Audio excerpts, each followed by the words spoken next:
अभी लोकसभा का चुनाव हुआ भी नहीं है, लेकिन हमारे माननीय प्रधानमंत्री नरेंद्र मोदी जी ने बातों बातों में ही अपने तीसरे कार्यकाल की भी बात कर दी है।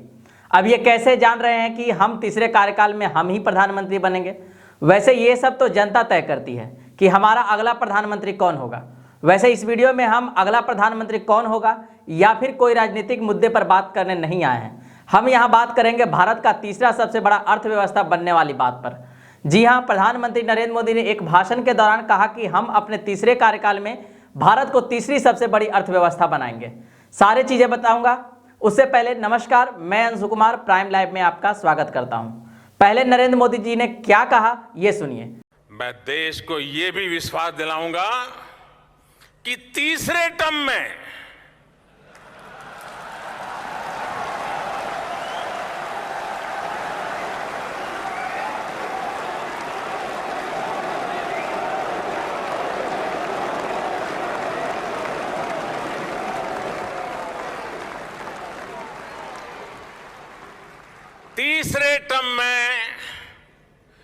दुनिया की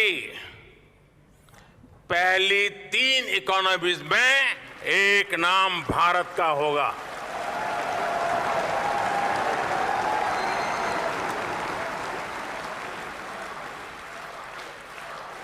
यानी तीसरे टर्म में पहली 3 इकोनॉमी में गर्व के साथ हिंदुस्तान खड़ा होगा। दोस्तों,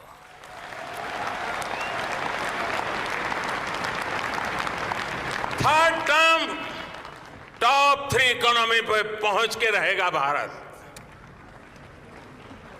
और ये मोदी की गारंटी है।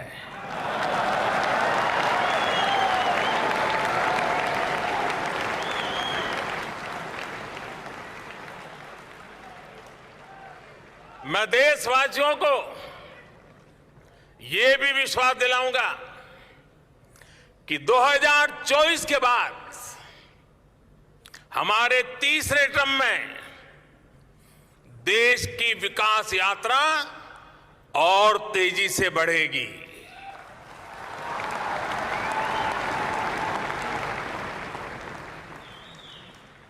और मेरे तीसरे कार्यकाल में आप अपने सपने अपनी आंखों के सामने पूरे होते देखेंगे। प्रधानमंत्री नरेंद्र मोदी ने नई दिल्ली के आईटीपीओ कॉम्प्लेक्स में भारत मंडपम का उद्घाटन किया है। इस दौरान पीएम नरेंद्र मोदी ने 2024 लोकसभा चुनाव की ताल भी ठोक दी है।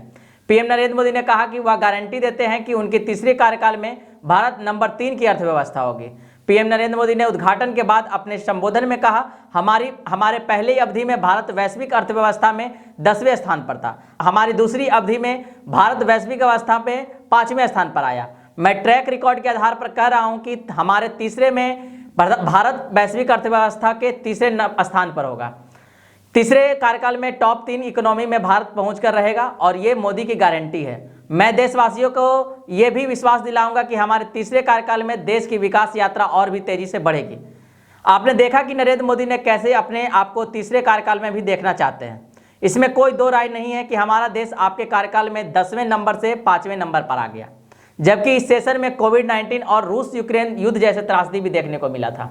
और हम ये मान लेते हैं कि यदि आपकी सरकार आ जाती है तो हम तीसरे बड़े अर्थव्यवस्था भी बन जाते हैं। लेकिन यहाँ एक संदेह है कि आप किस बिना पर इस बात को कह रहे हैं। अभी हमारा देश यूके को पीछे छोड़ा, लेकिन हमारे ऊपर अमेरिका, चीन, जापान और जर्मनी जैसे देश हैं। अभी हमारे लिए अमेरिका और चीन को पछाड़ना थोड़ा कठिन है, लेकिन क्या जर्मनी और जापान को पछाड़ना क्या इतना आसान होगा? हम ये मान लेते हैं कि जर्मनी और जापान का अभी ग्रोथ रेट स्लो है, तो इसकी क्या गारंटी है कि जर्मनी और जापान अपने इस रेट को नहीं सुधारेगी?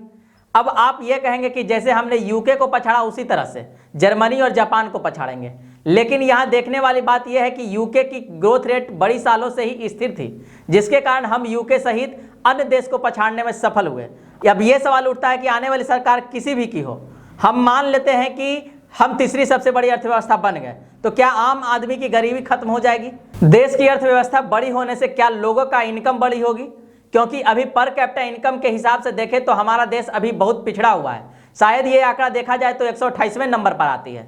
भारत का सालाना प्रति व्यक्ति आय $2600 है, वहीं यूके का $46,370 है, वहीं जर्मनी का $51,380 है। बाकी यूएस और चीन की तो बात ही छोड़ दीजिए। आप भले ही तीसरी अर्थव्यवस्था की आंकड़ा को छू भी लीजिए, लेकिन प्रति व्यक्ति आय की आंकड़ा को कैसे छू पाएंगे? और प्रति व्यक्ति आय भी हमारे हिसाब से देश की गरीबी मापने का सूचक नहीं है, क्योंकि हमारे देश में आधी आबादी गरीब है जिसकी इनकम तो पर कैपिटा इनकम से भी कम है, और आधी जो आबादी है उसकी पर कैपिटा इनकम से तो अमेरिका के पर कैपिटा इनकम से भी अधिक है। आप इसको ऐसे समझिए, मान लीजिए कि एक कंपनी है जिसमें बहुत सारे कर्मचारी काम करते हैं, लेकिन सब कर्मचारी का पेमेंट एक नहीं होता है। किसी का 15,000 रुपये है तो किसी का 1 लाख रुपए भी है।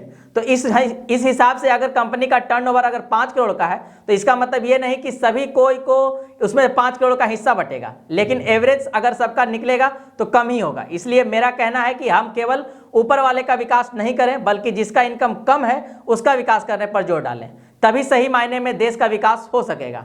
प्रधानमंत्री नरेंद्र मोदी ने बेहद ही भरोसे के साथ बुधवार 26 जुलाई 2023 को कहा कि लगातार तीसरी बार केंद्र में उनकी सरकार होगी और उनके तीसरे कार्यकाल में भारत दुनिया की 3 बड़ी अर्थव्यवस्थाओं में शामिल होगा।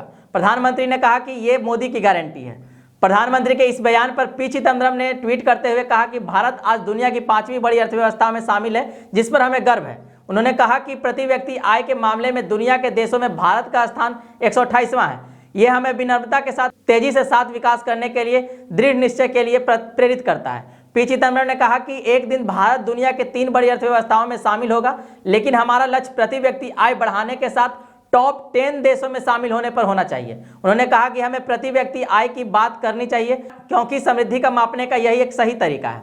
IMF के डेटा के मुताबिक भारत का प्रति व्यक्ति आय सालाना $2600 है, जबकि यूनाइटेड किंगडम का $46,370 और अमेरिका का $80,003 है। चीन का प्रति व्यक्ति आय $13,720, जर्मनी का $51,380 है। NSSO के डेटा के मुताबिक भी 2022-23 में भारत का प्रति व्यक्ति आय 1,72,000 रुपये है, जो 2014-15 में 86,647 रुपये हुआ करता था। इन आंकड़ों से स्पष्ट है कि आर्थिक विकास के मामले में भारत भले ही दुनिया की टॉप इकोनॉमी में शामिल हो जाए, पर प्रति व्यक्ति आय में वो बहुत ही पीछे रहेगा। आज की वीडियो को यहीं पर समाप्त करते हैं। वीडियो पसंद आई हो तो वीडियो को लाइक करें, हमारे चैनल प्राइम लाइव को सब्सक्राइब करें और इस वीडियो को शेयर भी करें। धन्यवाद।